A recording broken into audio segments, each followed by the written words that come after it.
संस्कारों से संस्कारित हो, बने जगत के बंधु हैं। मंगल करने में उन सबको भक्तिभाव से बंधु मैं। संस्कारित हो जीवन सबका, इसीलिए संस्कार विधि कही गई है। शांति सौख्य और शीघ्र मिले अब आत्मनिधि। मैं उन सर्व अरिहंतों सिद्धों के चरणों में अति भक्ति भाव पूर्वक नमस्कार करता हूँ, जिन्होंने क्रोधादि सर्व कषायों एवं स्पर्शन आदि पांचों इंद्रियों को पूर्ण रूप से जीतकर परमात्मा पद प्राप्त किया है। मैं उन आचार्यों, उपाध्यायों और साधु भगवंतों को भी अत्यंत भक्ति भाव पूर्वक नमन करता हूँ, जो पूर्ण निर्गंध दिगंबर रूप के धारक हैं और परम शांत अवस्था को प्राप्त हैं। मैं दीक्षा गुरु परम पूज्य आचार्य कल विवेक सागर जी महाराज को भी कोटि कोटि वंदन करती हूँ, जिनके चरण प्रसाद से ही मैं मोक्ष मार्ग को प्राप्त कर सकी हूँ। मैं उनके चरणों की आराधना करना भी नहीं भूल सकती, जिनके दर्शन करके एवं वाणी सुनकर मुझे साधना के सूत्र मिले। उनको शब्दों के माध्यम से नहीं कहा जा सकता। वे हैं संत शिरोमणि आचार्य गुरुवर्षी विद्यासागर जी महाराज के चरणों में पुनः पुनः वंदन। मैं उस माँ का भी बार बार स्मरण करती हूँ जिसने मुझे उंगली पकड़कर मोक्ष मार्ग में चलना सिखाया, जिन्होंने मुझे छोटे बड़े सभी ग्रंथों को पढ़ाया। सही पूछा जाए तो जिन्होंने मुझे जीवन जीना सिखाया, वे हैं समाधिस्थ आर्यका माँ विशालमती जी। उनके पदारविंद में मेरे सत सत नमस्कार नमस्कार। संसार में मनुष्य मानव बनकर भी जी सकता है और दानव बनकर भी। मनुष्य में मानवता एवं दानवता के संस्कार जन्म के पहले गर्भावस्था से ही प्रारंभ हो जाते हैं। संतान को मानव या दानव बनाने का मुख्य श्रेय माँ को है, क्योंकि कहा भी है 10 उपाध्यायों से एक आचार्य, 100 आचार्यों से एक पिता और 1000 पिताओं से एक माता श्रेष्ठ है। उपाध्यायान दशाचार्य आचार्याणम शतम पिता सहस्रांस्तु पितृन माता गौरवेड़ा त्रिच्यस्ते।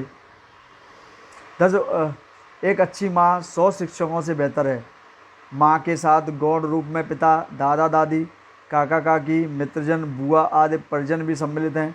यद्यपि पिता को भी माता के समान बच्चे में संस्कार डालने का अधिकार, कर्तव्य और श्रेय होता है, लेकिन समय के अभाव में वह एवं व्यावसायिक व्यस्तता के कारण वर्तमान में करना चाहते हुए भी वह अपना कर्तव्य पूरा नहीं कर पा रहा है।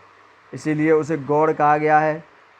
उसे भी अपना कर्तव्य पूरा करके माँ के समान श्रेय प्राप्त करना चाहिए। माँ यदि चाहे तो अपनी संतान को श्रेष्ठ संस्कारों से संस्कारित करके राम, महावीर आदि के समान सर्वतोमुखी, प्रतिभाशाली गांधी के समान अहिंसक सत्यवादी, दीवान राम अमरचंद के समान शेर को जलेबी खिलाने में समर्थ, लिंकन के समान परोपकारी, भामाशाह के समान निस्वार्थ दानवीर, अर्जुन के जैसे वीर, एकलव्य जैसे गुरु भक्त, श्रवण कुमार जैसे मातृ पितृ भक्त, राम जैसे आज्ञाकारी, लक्ष्मण जैसे भातृप्रेमी और अकलंक के समान धर्म रक्षक बनाकर इतिहास में अजर अमर बना सकती है।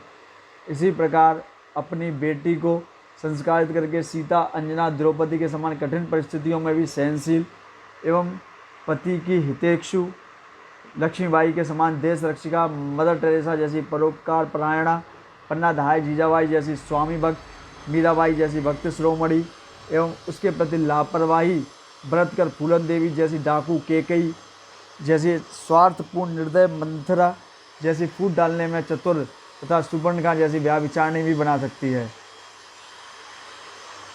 यदि हर माँ अपनी संतान को श्रेष्ठ आदर्श रूप, पावन, जगत प्रसिद्ध एवं जगत पूज्य बनाना चाहती है, लेकिन बच्चों में संस्कार डालने की विधि के जानकारी नहीं होने के अथवा जानते हुए भी स्वार्थपरायणता, प्रमाद, भोगों के आसक्ति, संकोच अथवा मोह के वशीभूत होकर अपनी संतान को श्रेष्ठ बनाने में सफल नहीं हो पाती और भविष्य में पश्चाताप के आंसू बहाती रहती है, मेरे विचार से शायद ही कोई ऐसी माँ होगी जो अपनी संतान के भावी जीवन को काला अंधकार में दुख में देखना चाहती होगी या बनाना चाहती होगी। लेकिन वर्तमान में अधिकतर मानवों में दानवता सहज रूप से दिखाई देती है।